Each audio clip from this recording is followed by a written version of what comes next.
चलिए, तो हम लोग न्यायालय के बारे में देख रहे थे जी, आई थिंक, है ना। और जुडिशरी सिस्टम को देख रहे थे, जिसमें सुप्रीम कोर्ट के बारे में हमने देख लिया था कि सुप्रीम कोर्ट क्या और कैसे, और हाई कोर्ट के बारे में बात कर रहे हैं, है ना।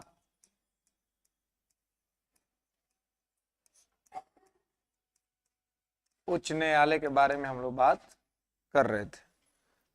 उच्च न्यायालय का चर्चा संविधान के किस भाग में है जी? भाग कितना है? भाग है 6 और आर्टिकल 214 से 231, है ना। इसमें हम ये बात कर चुके थे कि भारत में जो न्यायालयों की स्थापना हुई, उसमें हम ये देखते हैं कि जो न्यायालय भारत में स्थापित किए गए वो किस प्रकार से स्थापित किए गए। तो आप ये देखते हैं कि हमारे देश में 1861 के जुडिशरी एक्ट के तहत 62 में 3 उच्च न्यायालयों की स्थापना हुई थी, कलकत्ता, बंबई और मद्रास ना। फिर 1866 में इलाहाबाद हाई कोर्ट, 1916 में पटना हाई कोर्ट। वर्तमान में पूरे भारत में लगभग लगभग क्या एग्जैक्ट 25 हाई कोर्ट है, ठीक है। और जो लास्ट जो अपडेटेड हाई कोर्ट है वो तेलंगाना हाई कोर्ट है।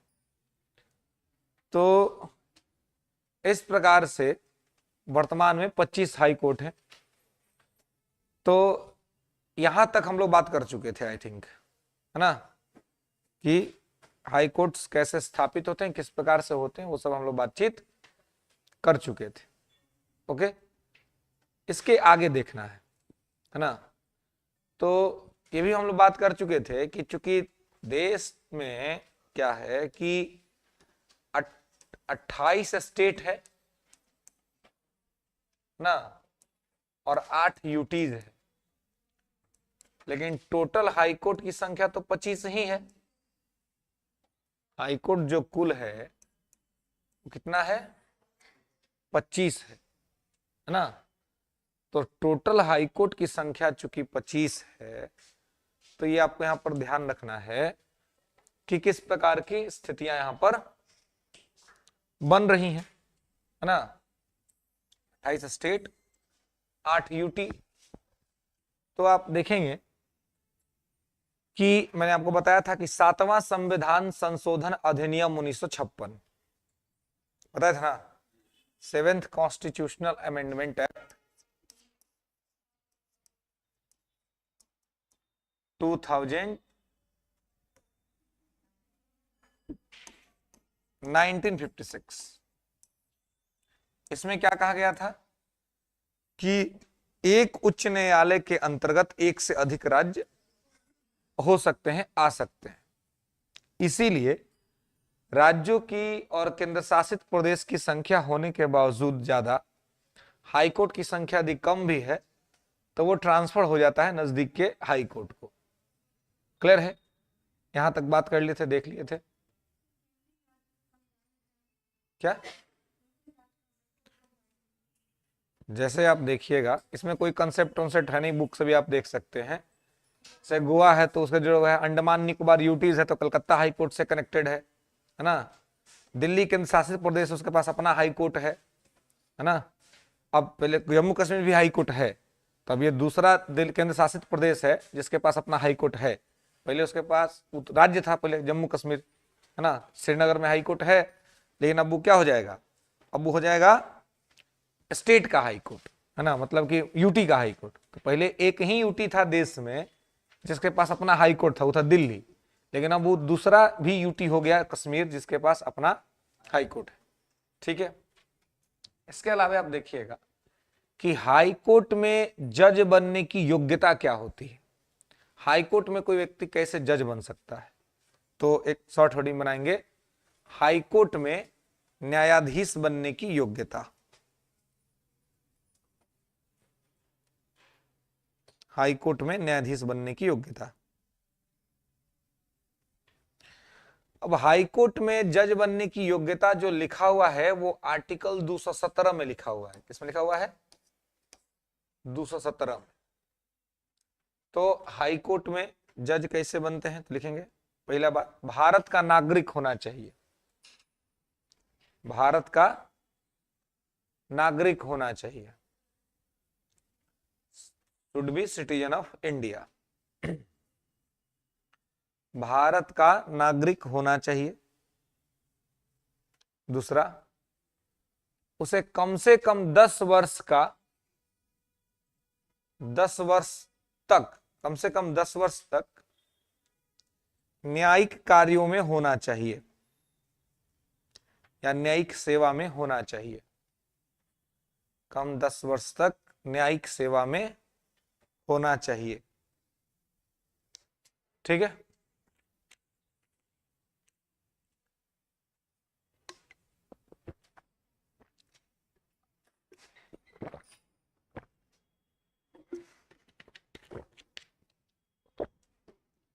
कम से कम 10 वर्ष तक न्यायिक सेवा में होना चाहिए। नेक्स्ट, या फिर उसे 10 वर्ष के लिए किसी उच्च न्यायालय में अधिवक्ता होना चाहिए।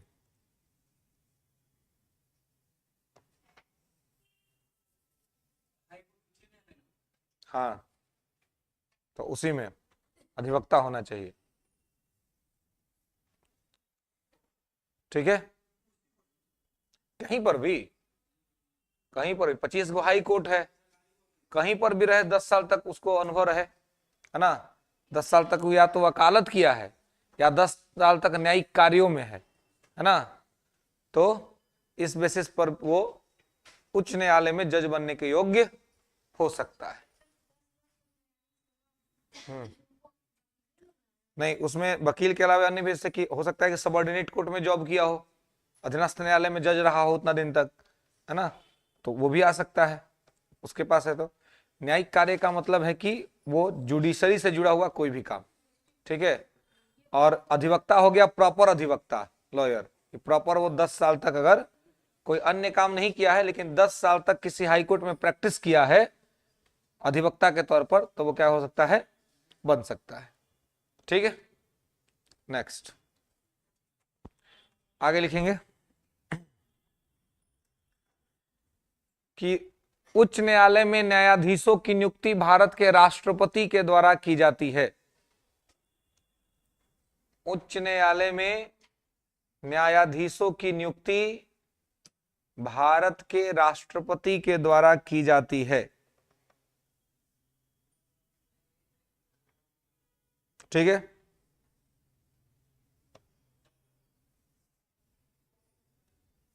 ठीक है। लेकिन आपको पिछले ही क्लास में जब सुप्रीम कोर्ट पढ़ाए थे तो वहीं बताए थे कि इसमें कॉलेजियम का सिफारिश होता है ना, कॉलेजियम का सिफारिश होता है और कॉलेजियम के सिफारिश के बाद ये होता है। ठीक है। नहीं,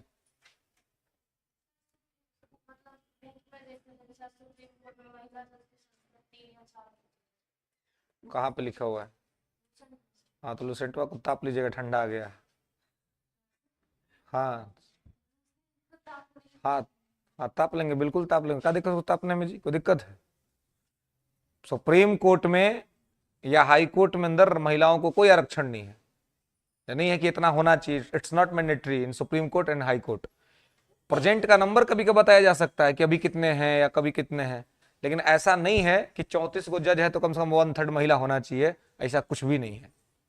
सुप्रीम कोर्ट में न्यायाधीशों की संख्या में पुरुष और महिला अपनी योग्यता के हिसाब से बनते हैं, चाहे पुरुष बने चाहे महिला बने। उसमें ऐसा नहीं है कि इतना सीट रखा हुआ है रिजर्व महिलाओं के लिए, जैसे चुनाव नाम में होता है। अभी 33% हो गया लोकसभा विधानसभा में, पंचायत में 50% है। अब हो जाएगा, अभी सपना वाला बात क्यों करें, क्या हो जाएगा नहीं हो जाएगा, है ना।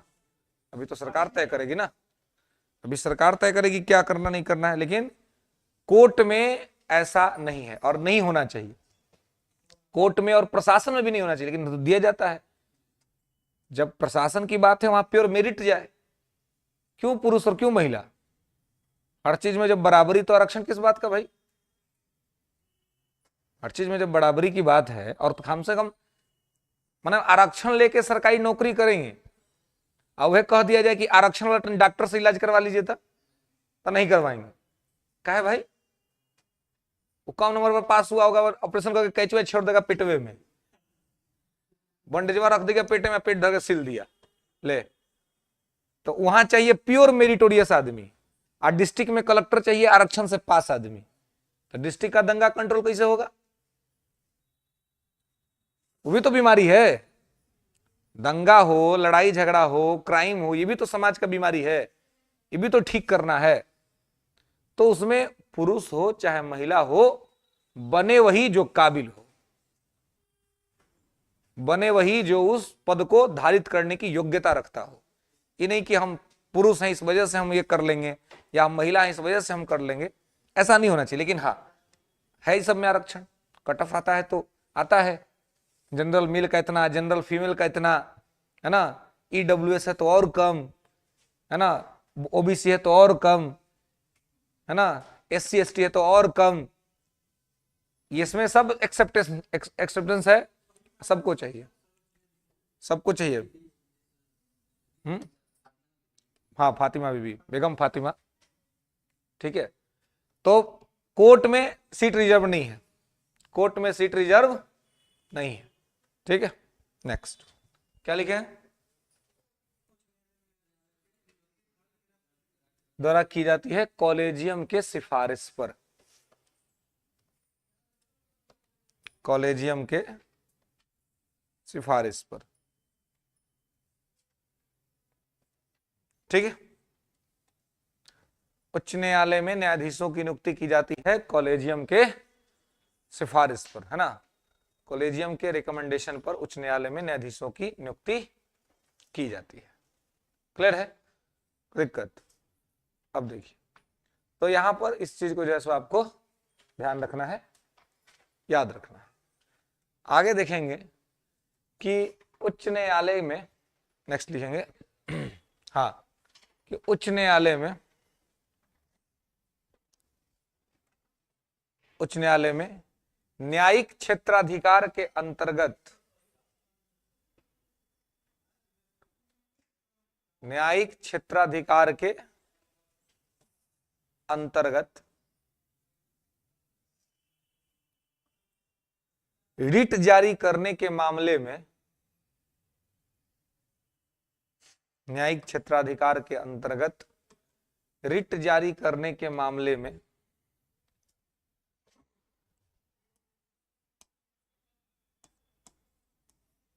रिट जारी करने के मामले में हाई कोर्ट सुप्रीम कोर्ट से ज्यादा शक्ति रखता है। हाई कोर्ट सुप्रीम कोर्ट से ज्यादा शक्ति रखता है, यानी उच्च न्यायालय सर्वोच्च न्यायालय से ज्यादा शक्ति रखता है।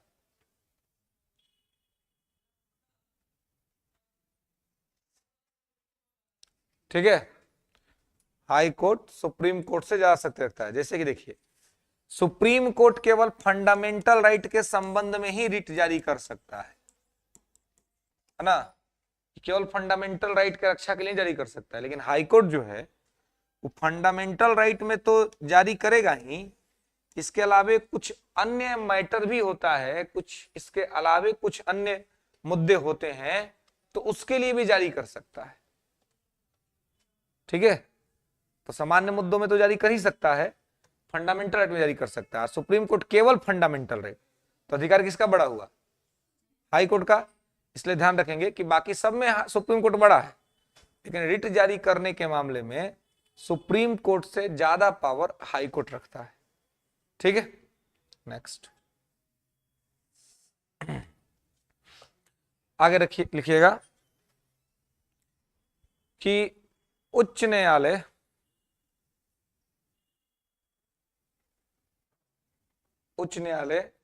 में न्यायाधीश, उच्च न्यायालय में न्यायाधीश 62 वर्ष की सेवा देते हैं, या 62 वर्ष तक सेवा देते हैं। मतलब हाई कोर्ट से 62 वर्ष के बाद रिटायरमेंट हो जाता है, हाई कोर्ट में न्यायाधीश 62 वर्ष तक सेवा देते हैं, 62 ईयर्स। ठीक है, सुप्रीम कोर्ट में 65 वर्ष, हाई कोर्ट में 62 वर्ष। नेक्स्ट, उच्च न्यायालय के न्यायाधीशों को शपथ राज्यपाल दिलाता है। उच्च न्यायालय के न्यायाधीशों को शपथ राज्यपाल दिलाता है।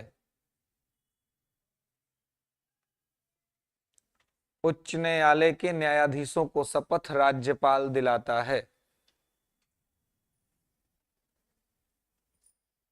ठीक है,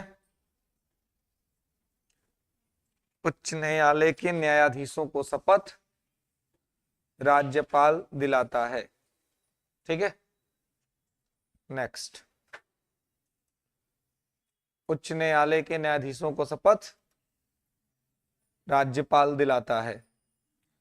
आगे लिखिएगा कि उच्च न्यायालय के न्यायाधीशों को भी इनके पद से हटाया जा सकता है।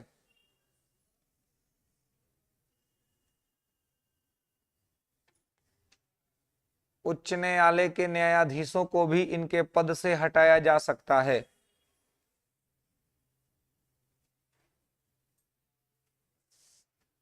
उच्च न्यायालय के न्यायाधीशों को भी इनके पद से हटाया जा सकता है। ठीक है, इनके पद से इनको हटाया जा सकता है। जैसे सुप्रीम कोर्ट के जज को हटाया जाता है, वैसे इनको भी। तो इनको कहां से हटाया जाएगा? सुप्रीम कोर्ट के जज को कहां से हटाया जाता है?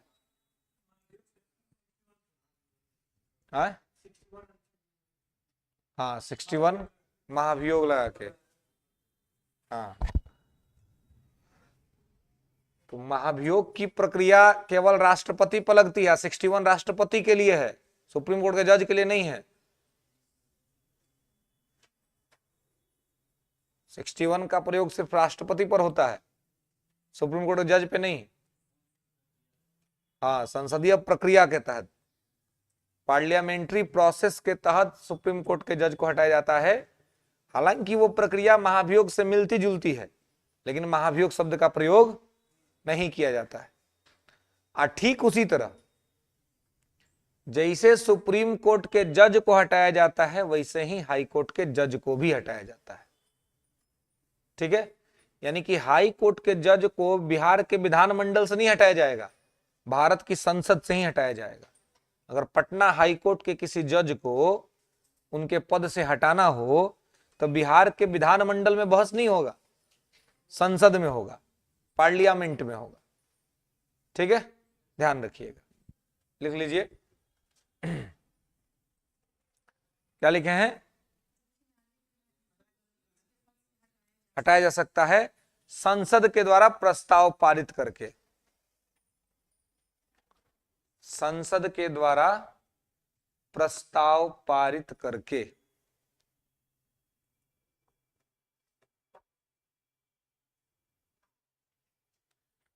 ठीक है, संसद के द्वारा प्रस्ताव पारित करके। क्लियर है? तो पार्लियामेंट के द्वारा प्रपोजल कैसे पास होगा?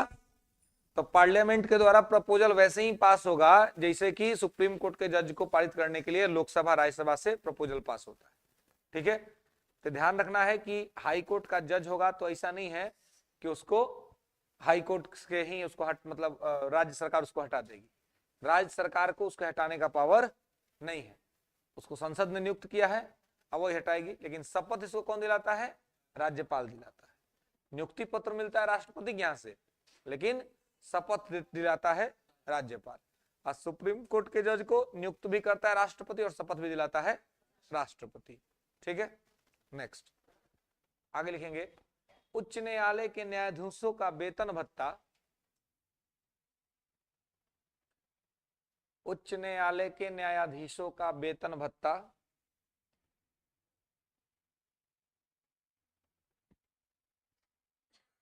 उच्च न्यायालय के न्यायाधीशों का वेतन भत्ता राज्य की संचित निधि से दिया जाता है।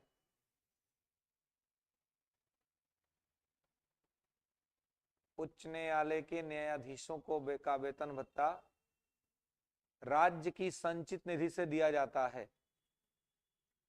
क्योंकि अभी काम ही राज्य में कर रहे हैं तो पैसा केंद्र क्यों देगा, इसलिए इनको जो पैसा मिलता है वेतन भत्ता वो इनको राज्य के संचित निधि से मिलता है। आज सुप्रीम कोर्ट को कहां से मिल रहा था, केंद्र के संचित निधि से। लेकिन इसमें लिखेंगे लेकिन इनका पेंशन केंद्र की संचित निधि से मिलता है, लेकिन इनका पेंशन केंद्र के संचित निधि से मिलता है। अब रिटायर हो गए तो राज्य में तो काम करेंगे नहीं, अब तो घरे बैठेंगे, तो अब इनको नियुक्त कौन किया था, केंद्र, तो रिस्पॉन्सिबिलिटी ये किसके हैं, केंद्र के। इसलिए सेवानिवृत्ति के बाद इनका पेंशन केंद्र के संचित निधि से मिलता है। ठीक है, केंद्र का संचित निधि इनको क्या करता है, इनको पेंशन देता है। ओके, नेक्स्ट लेंगे कि उच्च न्यायालय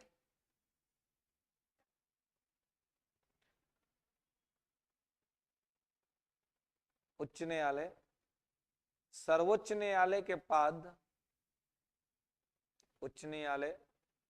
सर्वोच्च न्यायालय के बाद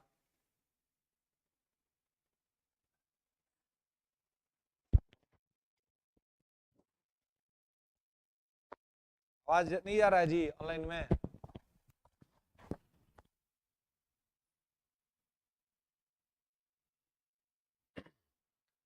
उच्च न्यायालय सर्वोच्च न्यायालय के बाद मध्य स्तर का और राज्य के स्तर का सबसे बड़ा न्यायालय होता है। मध्य स्तर का और राज्य के स्तर का सबसे बड़ा न्यायालय होता है।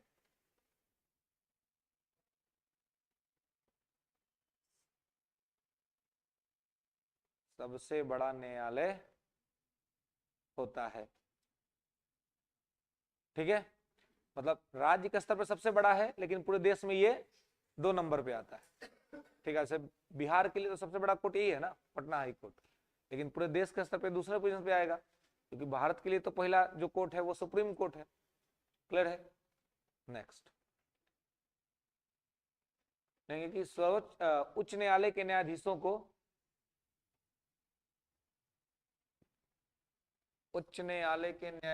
को सुप्रीम कोर्ट के जजों के जैसे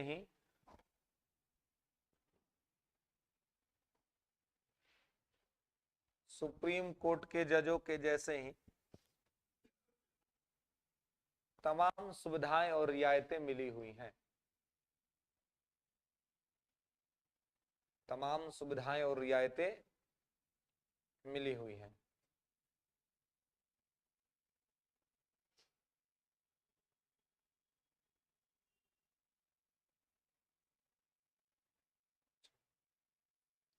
अब आपसे एक सवाल पूछा सकता है कि हाई कोर्ट में जजों की संख्या कौन निर्धारित करता है।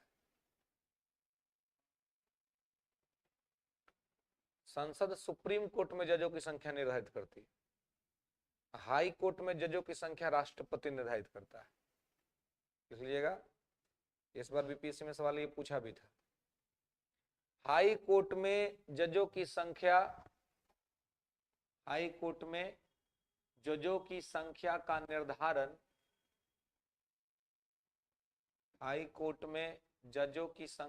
निर्धारण भारत के राष्ट्रपति के द्वारा की जाती है।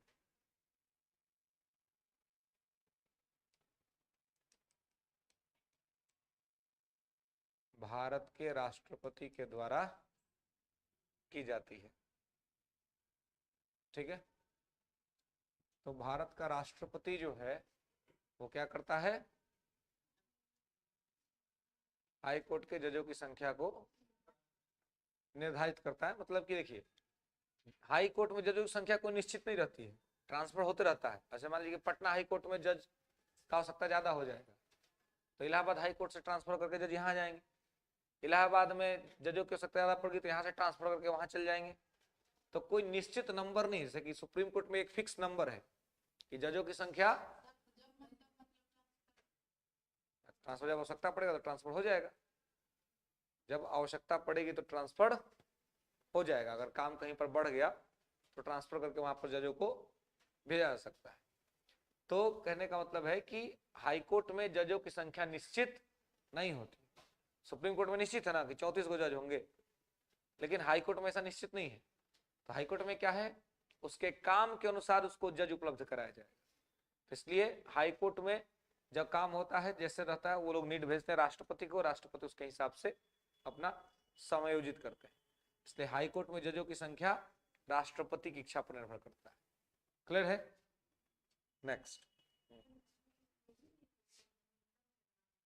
नहीं नहीं, समय और परिवेश के हिसाब से जितना रहेगा केस का बोझ, उसके अकॉर्डिंग वहां पर प्रोवाइड कराया जाए।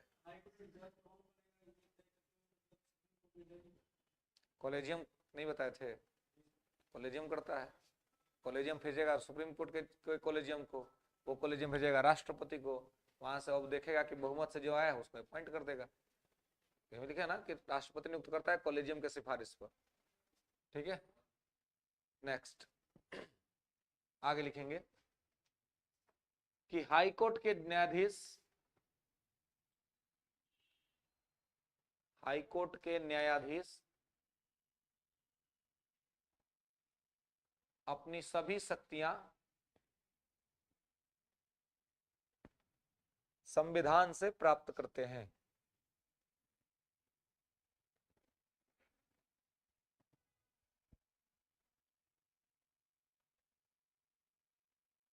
अपनी सभी शक्तियां संविधान से प्राप्त करते हैं। Okay, next. अब लिखिए, ये तो मुख्य जो इन्फॉर्मेशन था आपको हाईकोर्ट के संबंध में था। अब एक हेडिंग बनाएंगे, अधीनस्थ न्यायालय, सबऑर्डिनेट कोर्ट या डिस्ट्रिक्ट कोर्ट। सबऑर्डिनेट कोर्ट या डिस्ट्रिक्ट कोर्ट।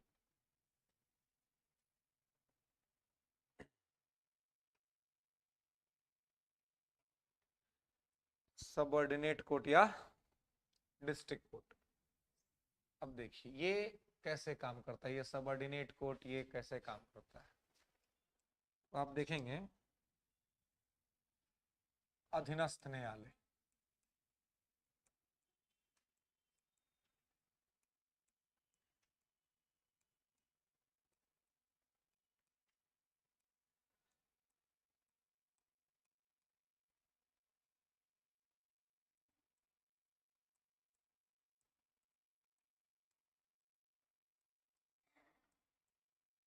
तो अधीनस्थ न्यायालय को ही जिला न्यायालय करते हैं। ठीक है, डिस्ट्रिक्ट कोर्ट या सबऑर्डिनेट कोर्ट।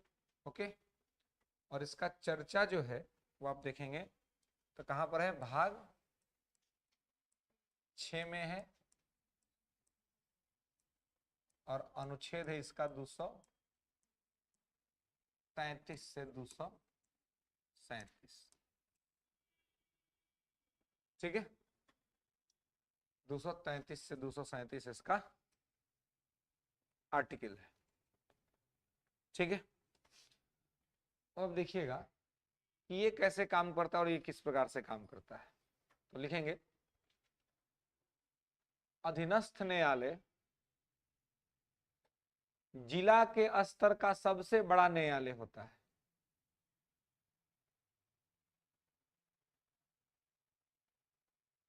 अधीनस्थ न्यायालय जिला के स्तर का सबसे बड़ा न्यायालय होता है। ठीक है,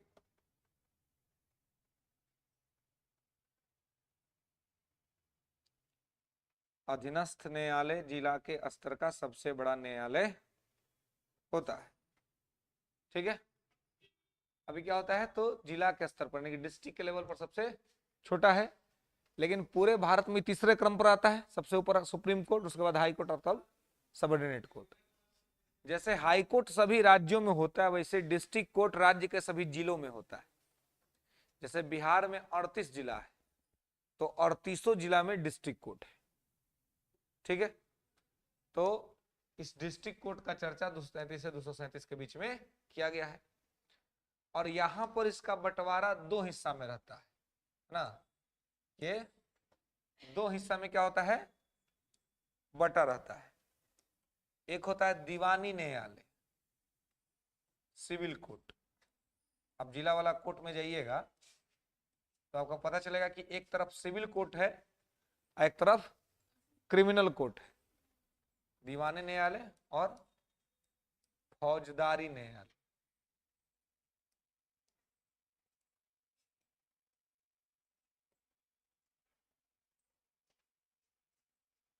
है ना? तो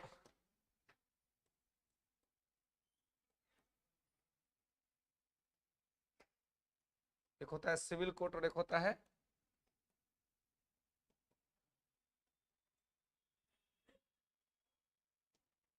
क्रिमिनल कोर्ट। ठीक है? तो जिला स्तर पर एक बंटवारा रहता है ना, ये एक पार्टीशन चलता है। ठीक है? सिविल कोर्ट और क्रिमिनल कोर्ट का। ओके? आप देखिएगा कि ये जो दीवानी न्यायालय और ये जो फौजदारी न्यायालय है, ये कैसे काम करते हैं, किस प्रकार से काम करते हैं। तो दीवानी न्यायालय में क्या होता है, तो यहां पर आपको संपत्ति, उत्तराधिकार, विवाह, तलाक,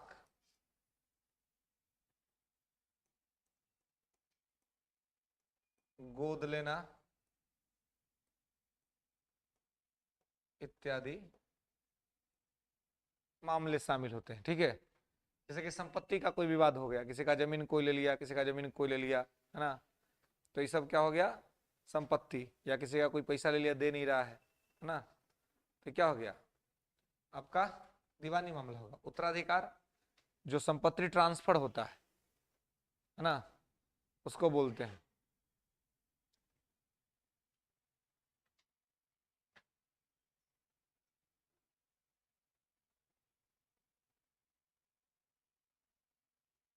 ओए, की हो लो, हाँ क्या, तो महत्वपूर्ण मसला चल रहा है, मन थक गया, घर जाने का मन है, हैं?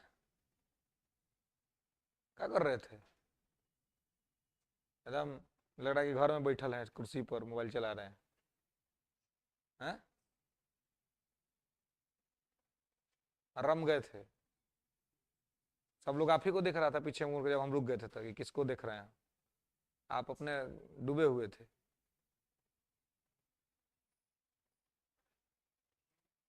तो संपत्ति, उत्तराधिकार, विवाह, तलाक, गोद लेना इत्यादि, ये सब मामला किस में आएगा जी, ये सब दीवानी में आएगा। ये सब क्या है, सिविल है ना, ये सब क्या है, सिविल मामला है। ठीक है? मतलब इसमें समान तौर पे क्या होता है, जुर्माना और माना लगता है, इसमें दंड दंड उतना नहीं मिलता है। इसमें क्या होता है, जुर्माना लगता है। ये सब केस बहुत लंबा लंबा चलता है ना। अभी आप देखिए होगा तलाक वाला जो मामला है ना, तो अभी एक क्रिकेट टीम है, क्रिकेटर है जो बहुत जबरदस्त परफॉर्मेंस कर रहे हैं वर्ल्ड कप में, हाँ, मोहम्मद शमी। तो बेचारा का ही मामला चल रहा है अपनी पत्नी के साथ, है ना, तलाक वाला मामला चल रहा है। क्या नाम उसकी पत्नी का, पता नहीं है, सानिया मिर्जा, हसीना करके कुछ है ना, पहला हसीना है, लास्ट में क्या है आई डोंट नो, है ना, लेकिन हसीना करके कुछ है नाम उसका। बहुत सारा आरोप लगाया था उन्होंने समी के ऊपर में, है ना। अभी देख रहे हैं ना समी जो है कैसा परफॉर्मेंस कर रहा है वर्ल्ड कप में। इसी को कहते हैं रिवेंज, है ना, इसको कहते हैं, हाँ, इसको कहते हैं पॉजिटिव रिवेंज, सकारात्मक बदला। ये नहीं कि कोई कुछ कह दिया, कोई किसी ने कुछ गलत कह दिया तो उसके पीछे पड़ गए, उसको ये कर देंगे, उसको कर देंगे।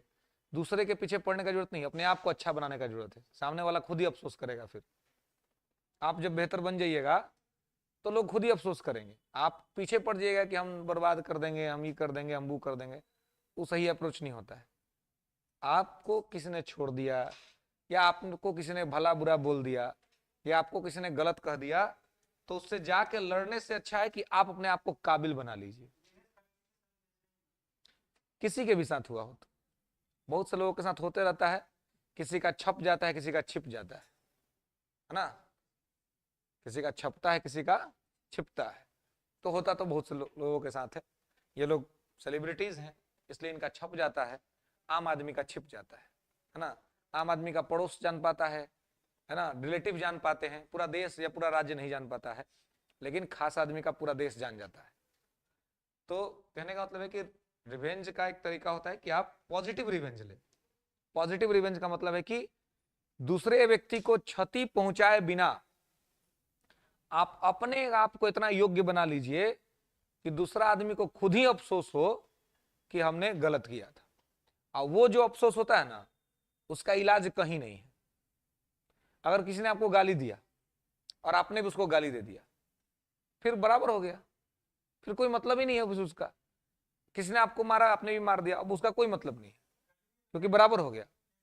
अगर आपने उसको इग्नोर किया, अगर आपने उसको दूसरे तरीके से हैंडल किया कि भाई उसकी नियति है गाली देना, उसने दिया, हमारा नियति है कि हमको अच्छा बिहेव करना है, हम अच्छा बिहेव करेंगे। हम क्यों जाए वही काम करने, क्योंकि अगर हम उसी लाइन पर चले गए तो फिर हम ये नहीं कह पाएंगे कि हम उससे अच्छे हैं या हम उससे बढ़िया हैं। तो हाँ, अगर गाली दे रहा है तो या तो अगर आप उससे दूर हो सकते तो दूर हो जाइए, हट जाइए उससे, है ना। क्यों उसके मुंह लगना। अगर आपको पता चल गया कि सामने वाला आदमी आपको परेशान कर रहा है, आप हट जाइए। लेकिन हाँ, कभी कभी क्या होता है कि आपका हट जाना, आपका चुप हो जाना सामने वाला का कॉन्फिडेंस बढ़ा देता है। सामने वाला को लगता है कि आप डर गए। वो आपकी सहनशीलता को नहीं समझता है, वो आपके व्यवहार को नहीं समझता है, क्योंकि वो बेवकूफ है या वो राक्षस प्रवृत्ति का आदमी है। युद्ध के मैदान तक पहुंच करके भी राम ने शांति दूत अंगद को भेजा कि अभी भी अगर रावण अपना हार मान ले, कह दे, हार नहीं मानना है, खाली इतना कह दे कि हमसे गलती हुआ था, सीता माता का अपहरण किए थे, कि गलती था, ले जाइए, आपकी पत्नी है, तो हम अभी भी युद्ध बंद कर देंगे। वो क्या मैसेज था कि भाई अंतिम अंतिम तक आपको गलत चीज में नहीं पड़ना होता है, क्योंकि युद्ध तो गलती होता है, झगड़ा तो गलती है। अगर सामने से कोई आके हाथ जोड़ के माफी मांग लिया, गलती किया था, आपको गाली दिया था, आके हाथ जोड़ के कह दिया कि भाई हमको माफ कर दीजिए, कोई बात, तो उसको माफ कर देने में कोई बुराई नहीं है। क्योंकि कहा जाता है कि क्षमा शोभती उस भुजंग को जिसके पास गरल हो, उसका क्या जो दंतहीन विसरहित विनित सरल हो। क्षमा उसी आदमी को शोभा देता है जो शक्तिशाली है, जो प्रभुत्वशाली है। कमजोर क्या क्षमा करेगा जी किसी को। कमजोर तो चाह के भी किसी का कुछ नहीं बिगाड़ सकता। क्षमा शक्तिशाली का गुण होता है, क्षमा कर देना पावरफुल आदमी का ही गुण है, कमजोर आदमी का यह गुण हो ही नहीं सकता है। तो क्षमा उसी को शोभा देता है। और उसका क्या जो विसरहित विनित सरल हो, जिसके पास दांतें नहीं है, दंतहीन, दांत ही नहीं है ना। भुजंग का मतलब होता है सांप, है ना, जो यहाँ पे कहा गया है कि क्षमा शोभती उस भुजंग को जिसके पास गरल हो। गरल होता है 20।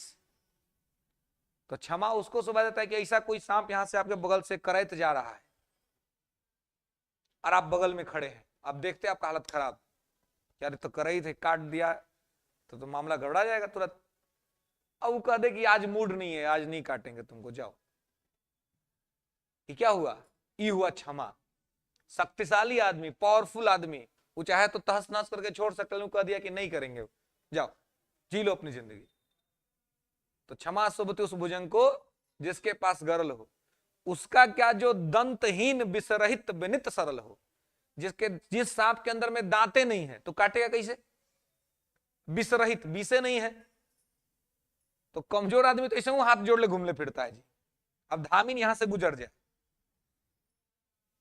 तो आप डरिएगा, आप कहेंगे लो भाई चढ़ जाओ पैरों पर, चढ़ के जाओ, नहीं होता है। तो विसरहित विनित सरल हो, उस पर कोई नहीं। तो क्षमा अगर आप करना जानते हैं, इसका मतलब कि आप शक्तिशाली हैं, पावरफुल हैं, वही आदमी क्षमा कर सकता है। कमजोर तो कहता है कि हम मुख्यमंत्री को देख लेंगे, अपना शरीर नहीं संभल रहा है, रोड पर 5 रुपए का पाउच पीता है सब, कहता है कि पूरा बिल्डिंगें खरीद लेंगे, ₹5 का पोचवो किसी से मांग के खरीदा है,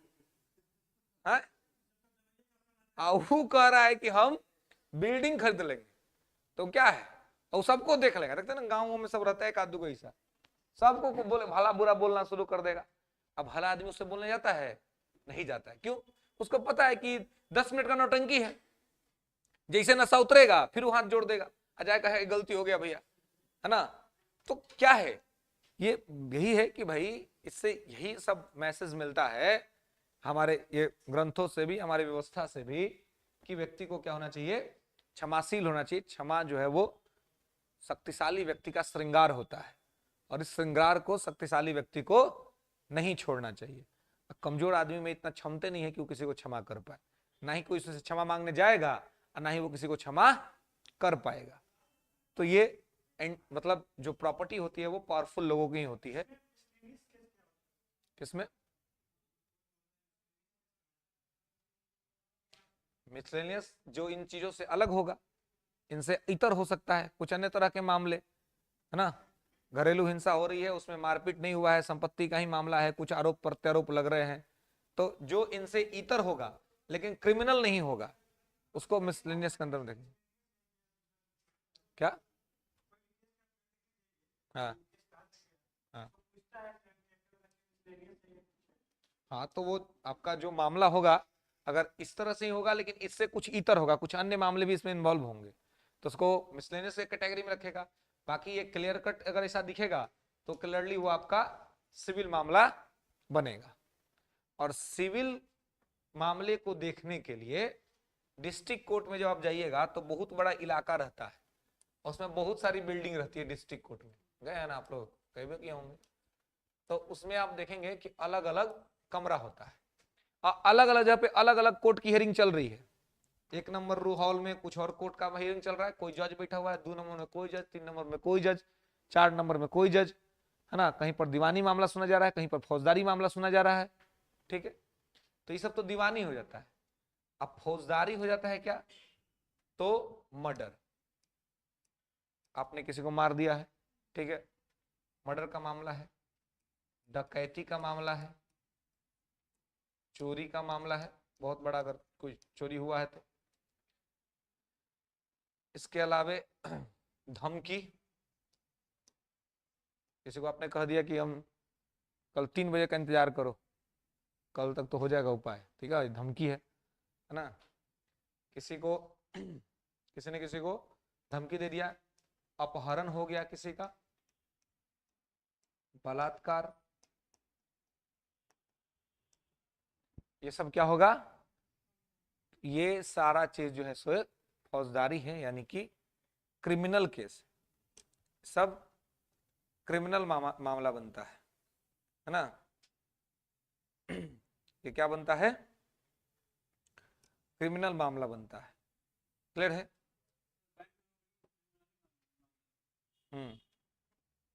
तो दीवानी में नहीं जाएगा, ठीक है। हाँ, तो जमीनी विवाद तो आएगा ना उसमें, ठीक है। मर्डर, डकैती, चोरी, धमकी, बलात्कार, अपहरण, ये सब आएगा आपका फौजदारी में। और संपत्ति, उत्तराधिकार, विवाह, तलाक, गोद लेना, ये सब आपका आ जाएगा दीवानी में। तो क्रिमिनल केस को देखने के लिए भी अलग जज बैठता है ना। क्रिमिनल केस भी यहां पर अलग जज देखता है, ठीक है। और यहां पर सिविल केस भी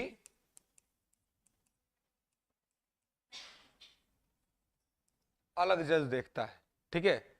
सिविल केस को अलग जज देखता है, क्रिमिनल केस को अलग जज देखता है, सबका काम बटा रहता है, ठीक है।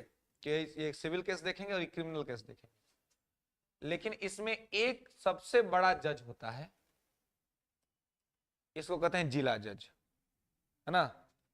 तो जिला जज जो डिस्ट्रिक्ट जज होता है, जिला जज, डिस्ट्रिक्ट जज, तो डिस्ट्रिक्ट जज यहां पर सबसे बड़ा जज है ना।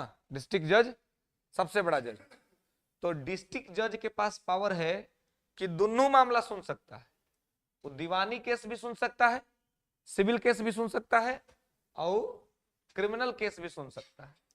तो आपसे ये पूछा जा सकता है कि जिला के स्तर पर वो कौन सा जज होता है जो दोनों मामला सुन सकता है, डिस्ट्रिक्ट जज भी, ये डिस्ट्रिक्ट का मामला भी और मतलब ये सिविल मामला भी और क्रिमिनल मामला भी।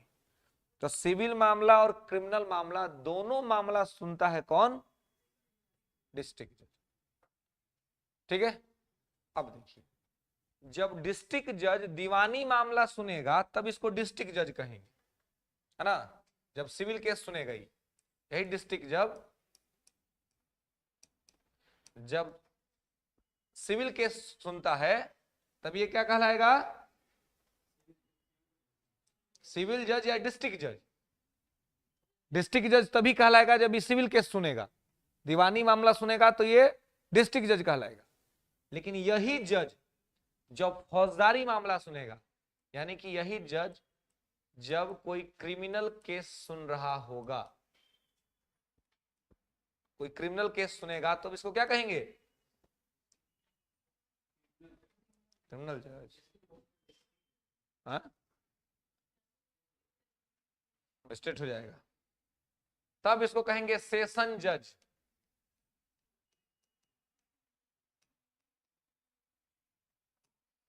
तब इसको कहेंगे सेशन जज।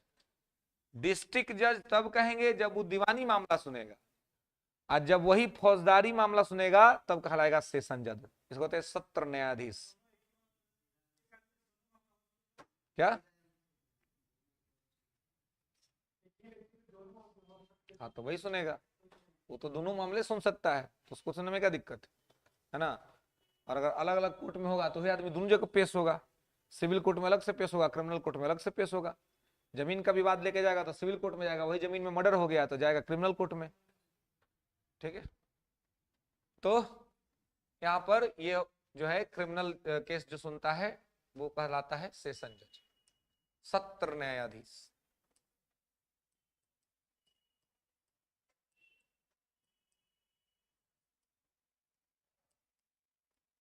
यह है सत्र न्यायाधीश। ठीक है। और यह है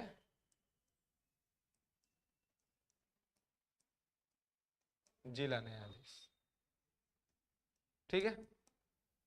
तो ये यहाँ का सबसे बड़ा जज है। यहाँ पर जो जजों की नियुक्ति होती है वो एग्जाम पास करने पर होता है।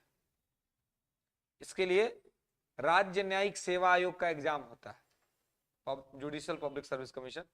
जैसे बीपीएस होता है बिहार लोक सेवा आयोग, वैसे ही जुडिशियल सर्विस कमीशन भी है। इसको पास करने के बाद कोई डिस्ट्रिक्ट में जज बनता है, तो सीधे डिस्ट्रिक्ट जज नहीं बनता है। पहले तो ये सब छोटका जज या तो दीवानी न्यायालय में या फिर फौजदारी न्यायालय में। ठीक है।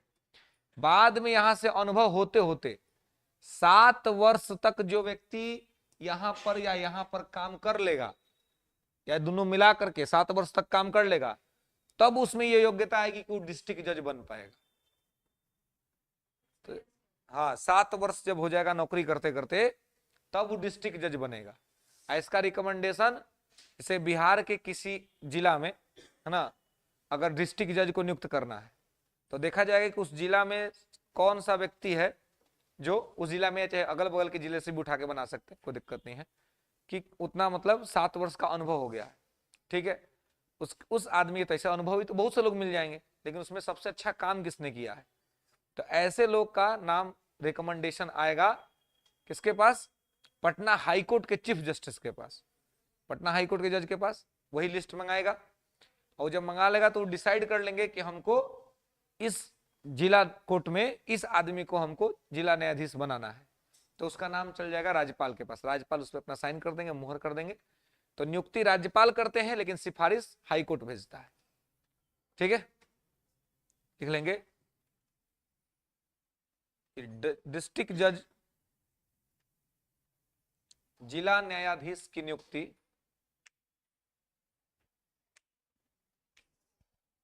जिला न्यायाधीश की नियुक्ति संबंधित राज्य के राज्यपाल के द्वारा की जाती है।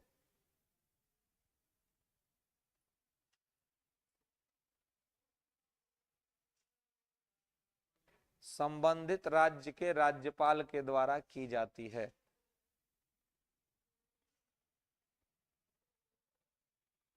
उस राज्य के उच्च न्यायालय के मुख्य न्यायाधीश के सिफारिश पर, उस राज्य के उच्च न्यायालय के मुख्य न्यायाधीश के सिफारिश पर।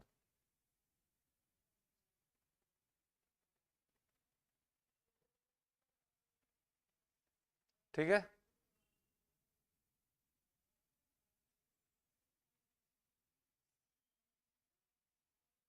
उच्च न्यायालय के मुख्य न्यायाधीश के सिफारिश पर। ठीक है, नेक्स्ट आगे, आगे लिखेंगे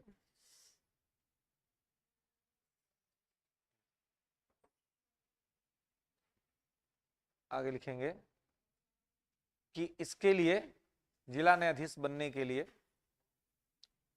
7 वर्ष के न्यायिक कार्यों का अनुभव होना चाहिए।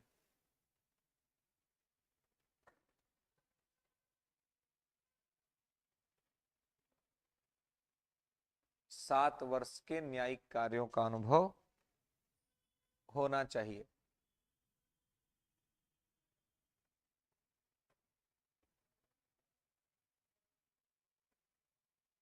ठीक है,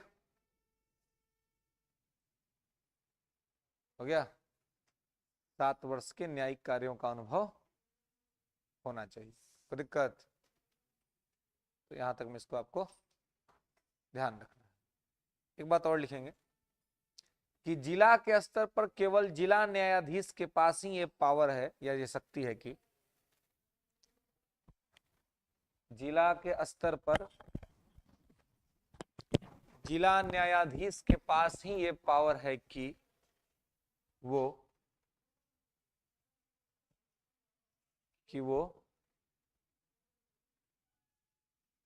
किसी व्यक्ति को मृत्यु दंड दे सकता है, या किसी अपराधी को, व्यक्ति को क्यों देगा, किसी अपराधी को मृत्यु दंड तक दे सकता है।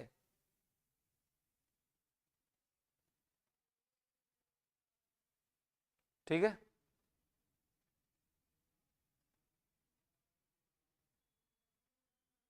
मतलब समझ रहे हैं कि डिस्ट्रिक्ट जज ही एक ऐसा आदमी है जिसके पास ये पावर है कि वो यहाँ पर और यहाँ पर दोनों जगह पर, मतलब ये यहाँ पर जो टॉप मोस्ट जज है कि वो किसी को किसी अपराध में लाइफ इम्प्रिजमेंट का सजा दे सकता है ना, उसको मृत्यु दंड भी दे सकता है।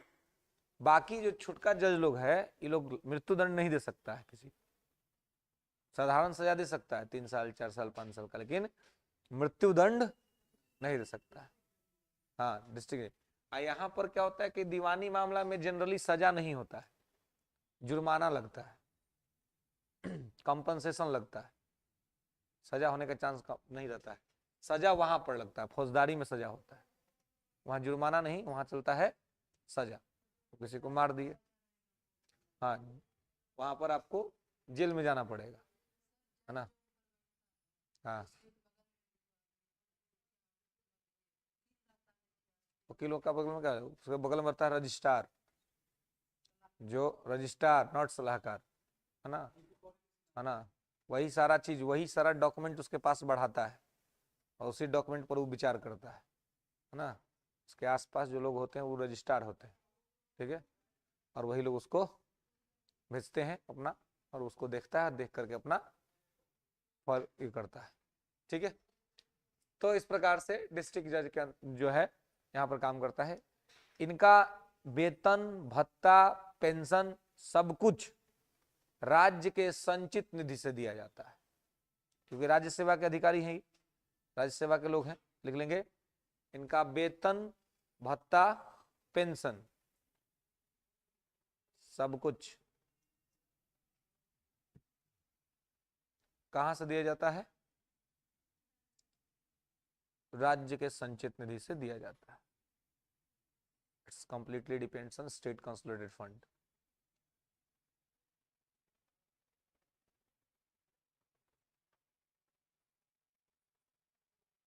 ठीक है, क्लियर है?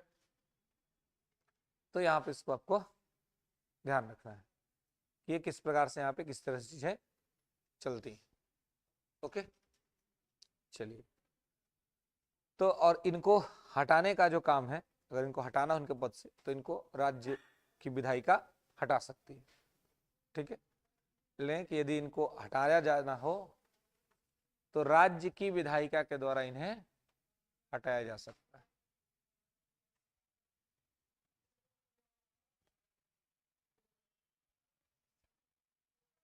राज्य की विधायिका के द्वारा इन्हें हटाया जा सकता है।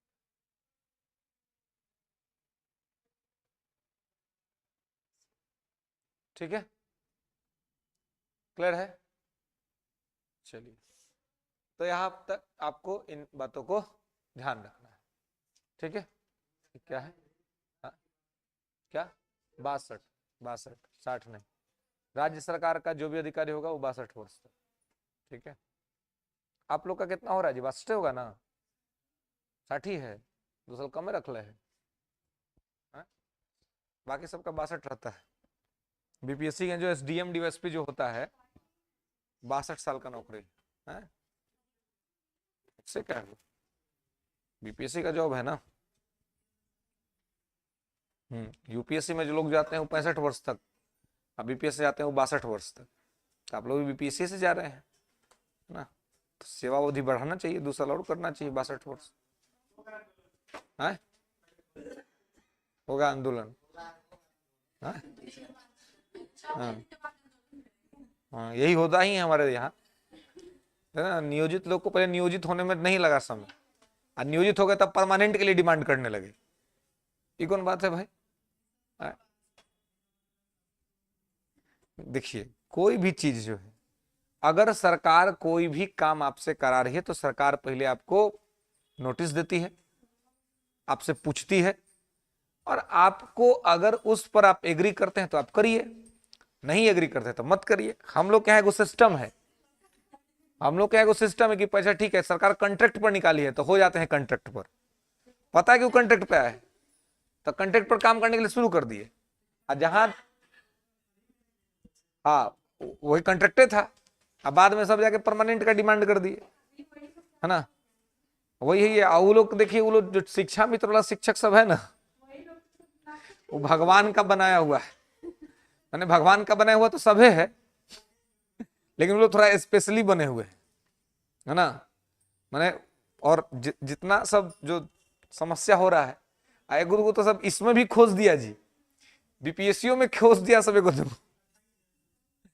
जब नियुक्ति पत्र बट रहा था तो वो यूट्यूबरवा सब पहुंच गया, अधुचय को के धर लिया, लगा सवाल पूछने। हम ये पगला है सब यूट्यूब वाला सब, ये पहुंच जाता है कहीं, लगा पूछने कि कौन मंत्री है कौन क्या है, उसमें से दो गलत बता दिया सब। अब उसको वायरल कर दिया कि देखिए एग्जाम देने के बाद वही दशा है ना। तो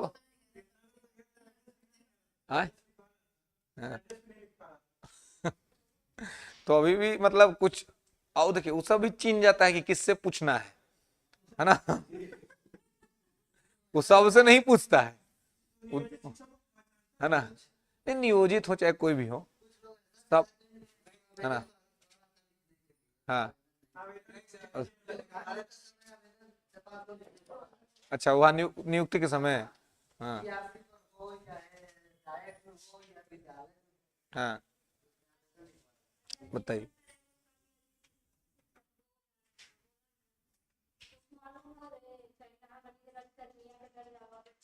कहिए क्या क्या?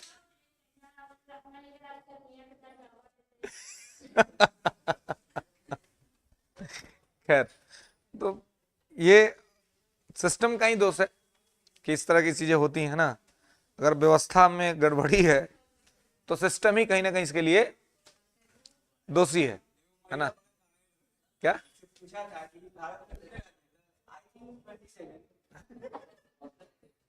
आई थिंक 27 ना, पॉलिटी नहीं पढ़ी होगी, है ना। अब पढ़ी होगी तो भूल गई होगी, भूलने में भी तो आदमी टाइम नहीं लगाता है ना। जितना तीव्र गति से याद करता है उससे ज्यादा तीव्र गति से भूलता है ना। तो खैर, गलत सलत तो कोई बोल सकता है जी, स्लिप ऑफ टंग तो किसी का भी हो सकता है। कल बिहार के विधानमंडल में बिहार के मुख्यमंत्री का स्लिप ऑफ टंग हो गया, है, बोलते बोलते पता ही नहीं चला क्या बोल गए, है ना, बोलने के क्रम में। है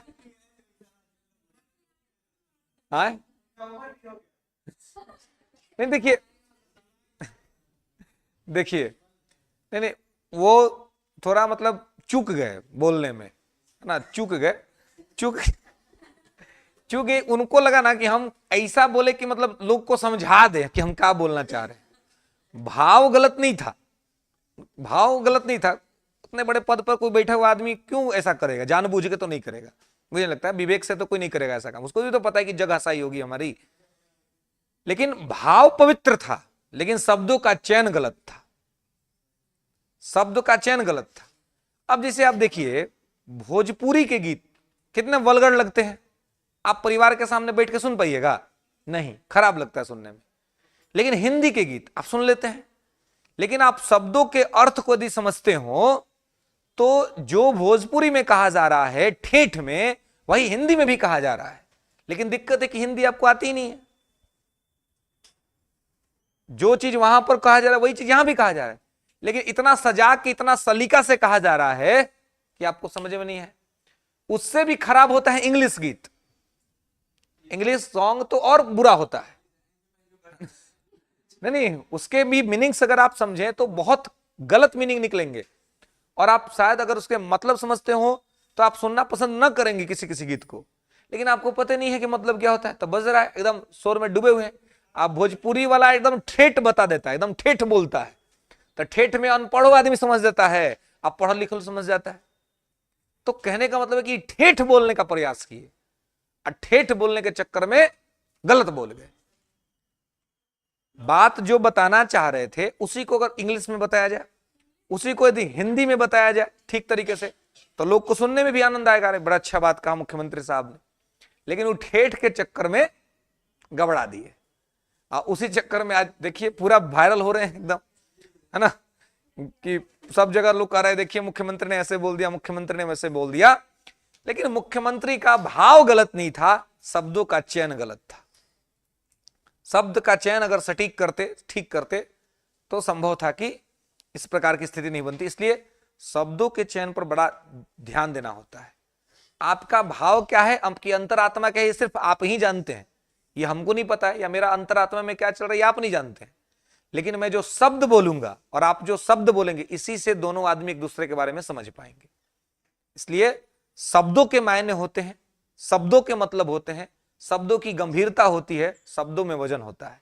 इसलिए शब्द का चयन ठीक होगा तो ठीक तरीके से चीजें होंगी। आज शब्द का चयन यदि गलत हो गया तो देखिए इसे ही वायरल हो जाएगा एक ही दिन में।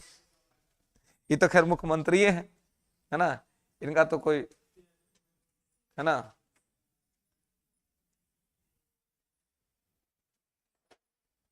ठीक है, चलिए नेक्स्ट क्या लिखे हैं। हाँ, राज्य विधायिका का दौरा हटाया जा सकता है, ठीक है, स्टेट लेजिस्लेचर के द्वारा इनको रिमूव किया जा सकता है इनके पोस्ट से। Okay, next. चलिए, तो इन सभी चीजों को आपको यहां तक में ध्यान रखना है और याद रखना है इस जुडिशरी के सिस्टम को, ठीक है। आगे आपको देखना है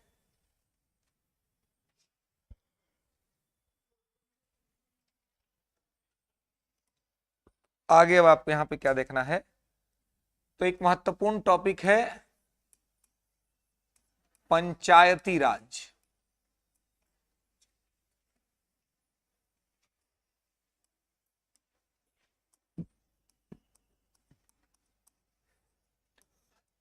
तो पंचायती राज को हम लोग व्याख्या के अंतर्गत समझते हैं, लेकिन इसको समान तौर पे कहा जाता है स्थानीय शहरी स्वशासन। स्थानीय शहरी स्वशासन, ठीक है, अर्बन लोकल गवर्नमेंट, ठीक है, या लोकल अर्बन गवर्नमेंट। अब देखिए, ये जो स्थानीय शासन है ना, स्थानीय, इसी को कहते हैं क्या, पंचायती राज।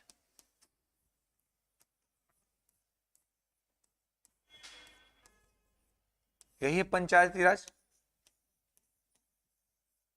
कि वो लोकल गवर्नमेंट है।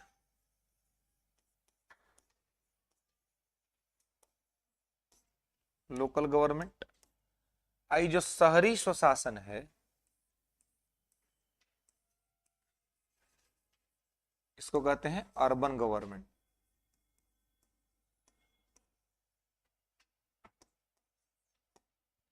अर्बन गवर्नमेंट और लोकल गवर्नमेंट। तो स्थानीय शासन को पंचायती राज और शहरी शासन को अर्बन गवर्नमेंट। ठीक है, तो देखिए पंचायती राज, तो अर्बन गवर्नमेंट मतलब क्या हो गया, नगर निगम। जैसे यहां पे कहते हैं ना पंचायती राज, इसे क्या हो गया, नगर निगम या नगर परिषद या नगर पंचायत।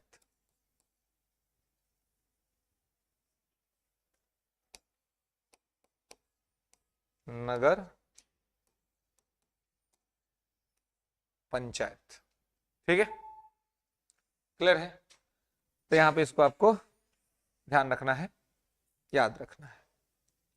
क्या है, ये नगर निगम है, ये नगर परिषद है और ये नगर पंचायत है। पंचायती राज में ऐसे ही होता है, आपको ग्राम स्तर पे होता है पंचायत, ब्लॉक के स्तर पर होता है पंचायत समिति, और जिला के स्तर पर होता है जिला परिषद।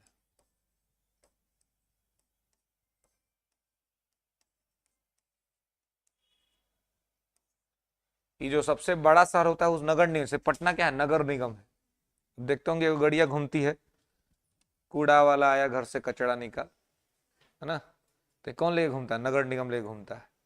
तो पटना क्या है, नगर निगम है ना, शहरी शासन है। ठीक है, तो यहां पे इसको ध्यान रखेंगे कि क्या है, नगर निगम है। ठीक है, और नगर परिषद क्या होता है, तो जो शहर बन गया है लेकिन बड़ा शहर नहीं है, छोटा शहर है, उसको कहते हैं नगर परिषद। और जो अभी अभी गांव से शहर बन रहा है उसको कहते हैं नगर पंचायत। आप देखते होंगे आसपास में अपने कि जो पहले जहां पर मुखिया का चुनाव होता था वहां पर नगर पंचायत का चुनाव होता है ना, तो वो मतलब कि अब वो धीरे धीरे शहर के रूप में बदल रहा है। तो जो गांव धीरे धीरे शहर के रूप में बदल रहा होता है नगर पंचायत बन जाता है। और जो शहर बन गया लेकिन छोटा शहर है वह नगर परिषद, और जो बड़ा शहर है पटना जैसा वह नगर निगम। ठीक है, वैसे ही गांव के स्तर पे होता है ग्राम पंचायत, ब्लॉक के स्तर पे होता है पंचायत समिति, और जिला के स्तर पर होता है जिला परिषद। ठीक है, अब देखिए जब आपको मैंने डीपीएसपी पढ़ाया था, directive principle for state policy, DPSP, तो डीपीएस से मैंने आपको आर्टिकल 40 पढ़ाया था, उसमें था पंचायती राज, था ना, जो गांधी जी के विचारों का देन था। गांधी जी ने कहा था कि पंचायती राज होना चाहिए था, लेकिन वो डीपीएसपी में था। तो डीपीएसपी का कैरेक्टर क्या होता है जी, डीपीएसपी का कैरेक्टर क्या होता है, DPSP is not enforceable in court, है ना। डीपीएसपी जो है वो न्यायालय में बाध्यकारी नहीं है, न्यायालय में उसको लागू नहीं किया जा सकता है। मतलब कि वो राज्य की इच्छा पर निर्भर करता है, राज्य को मन करेगा तो राज्य लागू करेगा, और राज्य को मन नहीं करेगा तो राज्य लागू नहीं करेगा। It's completely depend on state desire. राज्य की इच्छा पर निर्भर करता है कि राज्य लागू करना चाहता है, राज्य लागू करना नहीं चाहता है। क्लियर है, तो यहां पे इसको आपको ध्यान रखना है, याद रखना है। ठीक है, कि ये क्या है और किस प्रकार से। ठीक है, तो अब है क्या है कि अभी डीपीएसपी में तो था लेकिन ये बाध्यकारी नहीं था, इसलिए पूरा देश में लागू नहीं होता था। 2 अक्टूबर 1959 को सबसे पहले राजस्थान के नागौर में लागू हुआ था, लेकिन पूरा देश में लागू नहीं हुआ। क्यों, क्योंकि बाध्यकारी नहीं था। संविधान लागू हुआ 26 जनवरी 1950 को, लेकिन पंचायती राज लागू हुआ 2 अक्टूबर 1959 को। इसका क्या मतलब था, क्योंकि बाध्यकारी नहीं था, जिसको जब मन किया तब किया, है ना। अब घर में आपको पिताजी ने कहा कि भाई पानी पिलाओ, तो तो आपको मन किया तो आप पिलाए, मन नहीं किया तो आप कह देंगे छोड़िए ना, कि और से मांग लीजिए, अपने उठ के पी लीजिए। तो इसको क्या कहेंगे कि इम्फोर्सेबल नहीं है, चाहे अभी 1 घंटा रुकिए, 1 घंटा बाद ला के देंगे, यानी कि आपके इच्छा पर निर्भर कर रहा है। इसका मतलब कि पिताजी का आदेश इम्फोर्सेबल नहीं है, लेकिन बचपन में से इतना ठोके पीटे हैं बढ़िया से कि मालूम है कि उनके आज्ञा का अगर उल्लंघन हुआ तो अब वही लाठी चलाने में देर नहीं करेंगे। तो जैसे ही पानी मांगेंगे तुरंत लाके दीजिएगा, मतलब इम्फोर्सेबल है, बाध्यकारी है, मानना पड़ेगा। तो डीपीएसपी बाध्यकारी नहीं था, तो जिसको जब मन जैसे मन तैसे लागू किया। जिस परिवार में अनुशासन होता है उसके सदस्य अनुशासित होते हैं, समय पर सारा काम करते हैं। क्यों? क्योंकि पता है कि अनुशासन भंग होगा तो परिवार का जो मुखिया है वो उपाय लगा के छोड़ देगा। लेकिन जिस परिवार में अनुशासन न हो, अनडिसिप्लिन्ड चीजें चल रही हो, मैनर न हो, तो वहां पे क्या होगा? जिसको जब मन तब सो रहा है, जिसको जब मन तब उठ रहा है, जिसको जब मन तब खा रहा है, जिसको जब मन तब घूम रहा है, कोई कंट्रोलिंग बॉडी नहीं। उसको कहते हैं कि उसके इच्छा पर निर्भर करता है। तो ऐसा परिवार डेवलप करेगा जी? नहीं करेगा। अगर कभी गलती से डेवलप कर भी गया तो उसके विघटन होने से टाइम नहीं लगेगा। और जहां अनुशासन है, नियम है, कानून है, कायदा है, उसका पतन जल्दी नहीं होगा, वो ताकतवर रहेगा, क्योंकि उसका अनुशासन ही उसको पावर देगा। तो डीपीएसपी क्या था कि इंफोर्सेबल नहीं था, इसलिए राज्य सब अपना मन से लागू करता था। लेकिन शुरू से ही कुछ कुछ समितियां ऐसी बनी जो इस बात के लिए सिफारिश कर रही थी कि भाई पंचायती राज व्यवस्था को बाध्यकारी बनाना चाहिए। तो आप हेडिंग बनाएंगे पंचायती राज, थोड़ा सा इसको समझेंगे कि इसमें क्या क्या चीजें हुई और किस प्रकार से हुई।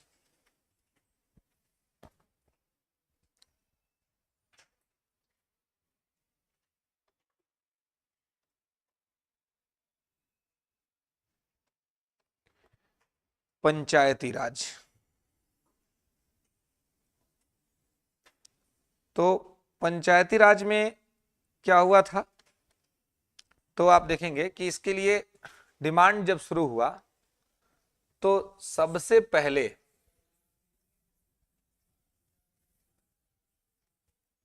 इस संबंध में 1952 में नेहरू जी ने एक कार्यक्रम चलाया था, सामुदायिक विकास कार्यक्रम। ये सभी पूछा सकता है आपसे कि सामुदायिक विकास कार्यक्रम कब चला था? सामुदायिक विकास कार्यक्रम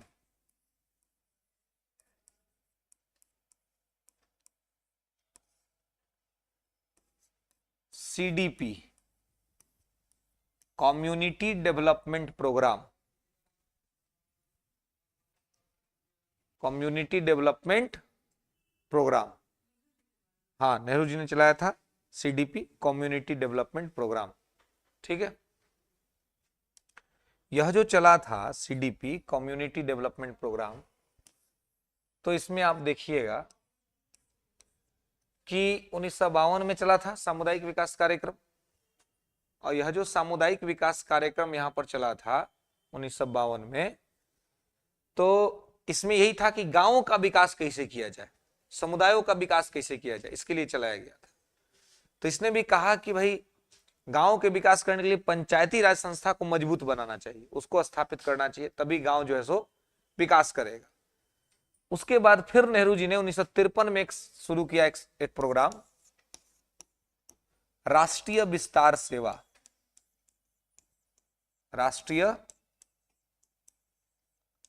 विस्तार सेवा, नेशनल एक्सटेंशन सर्विस, राष्ट्रीय विस्तार सेवा। तो ये राष्ट्रीय विस्तार सेवा क्या था जी? इसमें क्या हुआ? तो यह जो राष्ट्रीय विस्तार सेवा था, इसमें सरकार की नीतियों को, सरकार की योजनाओं को धरातल तक पहुंचाने का काम किया जा रहा था, ताकि राष्ट्र की जो योजनाएं हैं वो वंचित तबका तक, कमजोर तबका तक, गांव तक, घर तक पहुंच जाए। इसके लिए शुरू किया था नेशनल एक्सटेंशन सर्विस। लेकिन इसने भी कहा कि भाई इससे काम नहीं चलेगा जब तक कि गांव का विकास ना हो। तो बोले कि गांव का विकास किया कैसे जाए, गांव का विकास कैसे संभव होगा? इसके लिए फिर नेहरू जी ने 1957 में एक कमीशन बनाया, एक कमिटी बना दी 1957 में। इसका नाम था बलवंत राय मेहता समिति। बलवंत राय मेहता समिति 1957 में बनी बलवंत राय मेहता समिति। ठीक है, बलवंत राय मेहता ने ही क्या कहा, तो बलवंत राय मेहता समिति ने ही कहा कि भाई पंचायतों का स्थापना कीजिए और पंचायतों का विकास ठीक से कीजिए, है ना। ये यहां पर इसके द्वारा कहा गया। तो बलवंत राय मेहता समिति में किस प्रकार से चीजें हुई, तो इसमें त्रिस्तरीय पंचायती राज का सिफारिश किया गया। 3 टायर पंचायती राज, ठीक है, 3 टायर स्ट्रक्चर। तो 3 टायर स्ट्रक्चर में क्या था, तो आप देखेंगे, लिखेंगे कि त्रिस्तरीय पंचायती राज की सिफारिश बलवंत राय मेहता समिति ने की थी। त्रिस्तरीय पंचायती राज,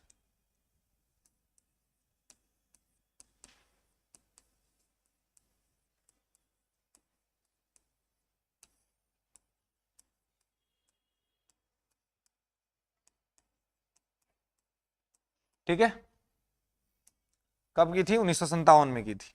ठीक है, और इसने क्या सिफारिश की, त्रिस्तरीय, है ना, 3 टायर। त्रिस्तरीय में इन्होंने कहा क्या कि गांव के स्तर पर क्या होगा, ग्राम पंचायत, प्रखंड के स्तर पर क्या होगा, पंचायत समिति,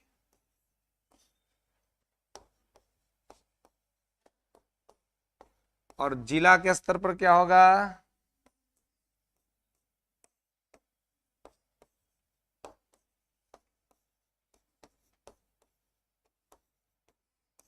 जिला परिषद। क्लियर है, दिक्कत, गांव के स्तर पर ग्राम पंचायत, प्रखंड के स्तर पर पंचायत समिति, जिला के स्तर पर जिला परिषद। यही है त्रिस्तरीय पंचायती राज। 3 टायर पंचायती राज जो स्ट्रक्चर है, इसका रिकमेंडेशन किसने किया, तो इसका रिकमेंडेशन किया किसने, बलवंत राय मेहता समिति ने। क्लियर है, बलवंत राय मेहता के द्वारा इसका रिकमेंडेशन किया गया। नेहरू जी थे प्रधानमंत्री, वही ना करेंगे, कौन करेगा। ठीक है, कुछ अपना दिमाग भी लगाना है, ठीक ना। हमेशा इसलिए यूट्यूब और सब परेशान करता है आप लोगों को, अपना दिमाग लगाना है ना। कभी कोई चीज पूछ रहा है ना, तो क्या करना है, दिमाग को ओपन रखना है। कोई कुछ भी पूछा है, कुछ देखिए, अब बात हो रहा है 53 का, तो 1947 से लेकर के 1963 तक देश के प्रधानमंत्री नेहरू जी थे। कुछ भी होगा तो उनके नेतृत्व में ही होगा, कुछ होगा तो वही करेंगे। उसके बाद शास्त्री जी थे, उसके बाद इंदिरा गांधी आई, है ना, उसके बाद मोरारजी देसाई आए, राजीव गांधी आए, फिर बीच में एक आए थे चौधरी चरण सिंह भी। चौधरी चरण सिंह भारत के एक ऐसे प्रधानमंत्री जो कभी संसद नहीं गए। पूछा जाता है कि वो कौन से प्रधानमंत्री इनको सदन जाने का मौका नहीं मिला, तो चौधरी चरण सिंह थे, है ना। तो कहने का मतलब है कि कुछ चीजों को आपको लॉजिक्स भी लगाना होगा, हर चीज याद भी नहीं करना है। सब चीज याद करिए तो कितना याद करिएगा, याद करने का भी अपना एक सीमा है, लेकिन कुछ चीज का लॉजिक होता है, अंडरस्टैंडिंग होता है ना। जैसे मैथ याद करते हैं, नहीं याद करते ना, बनाते हैं, फॉर्मूला एक याद कर लिया, उस पर 10 12 200 सवाल सॉल्व कर लिया। क्यों, क्योंकि अंडरस्टैंडिंग डेवलप कर ली। फिजिक्स क्या है, रूल्स, नियम है। ग्रेविटी क्या है, नियम है। तो ग्रेविटी का फॉर्मूला आपको पता है, तो आप ग्रेविटी समझ रहे हैं कि ग्रेविटी कैसी होती है ना। तो वैसे हर जगह पे आपको क्या करना है, एक प्रकार से अंडरस्टैंडिंग डेवलप करनी है। एक बार से समझदारी विकसित हो जाएगी तो फिर ज्यादा दिक्कत या समस्या आपको नहीं होगी, है ना। खैर, तो ये त्रिस्तरीय सरकार की सिफारिश इनके द्वारा की गई थी। ठीक है, इसके आगे नेक्स्ट क्लास में हम लोग बात करेंगे कि क्या था और किस प्रकार से। ओके, यहां तक को दिक्कत है ना।